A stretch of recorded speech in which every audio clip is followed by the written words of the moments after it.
Sahabatku, dalam kitab Maleakhi 3 ayat 2-3, Tuhan digambarkan seperti api pemurni perak dan emas. Gambaran ini bukan sekedar gambaran puitis, tetapi sangat dalam secara teologis. Seorang pemurni logam tidak akan meninggalkan peraknya di dalam api tanpa tujuan.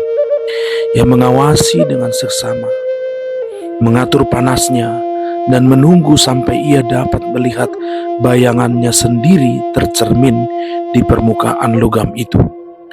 Demikian pula Tuhan bekerja dalam hidup kita.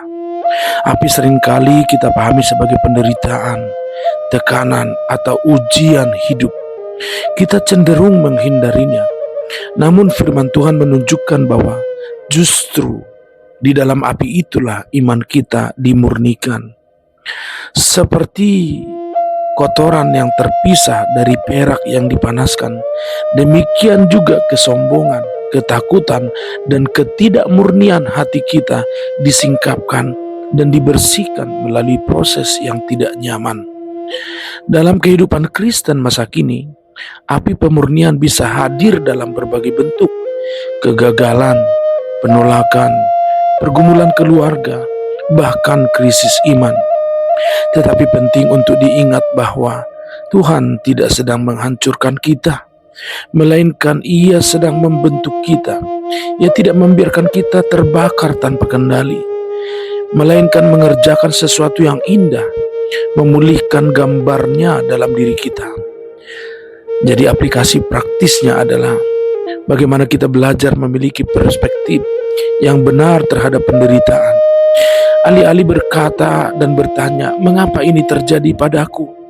Kita dapat mulai bertanya, apa yang Tuhan sedang bentuk dalam diriku melalui ini? Ketika kita tetap setia, berdoa, dan melekat kepada Tuhan di tengah proses itu, iman kita menjadi lebih murni, lebih dewasa, dan lebih berkilau. Dan pada akhirnya, tujuan pemurnian adalah agar hidup kita memantulkan kemuliaan Tuhan. Dan ketika Tuhan memuliakan kita, dunia melihat, mereka tidak hanya melihat kita, namun mereka dapat melihat Tuhan di dalam diri kita yang telah dimurnikan. Semangat pagi, selamat menata hati, meniti langkah, menjalani hari ini. Immanuel, haleluya.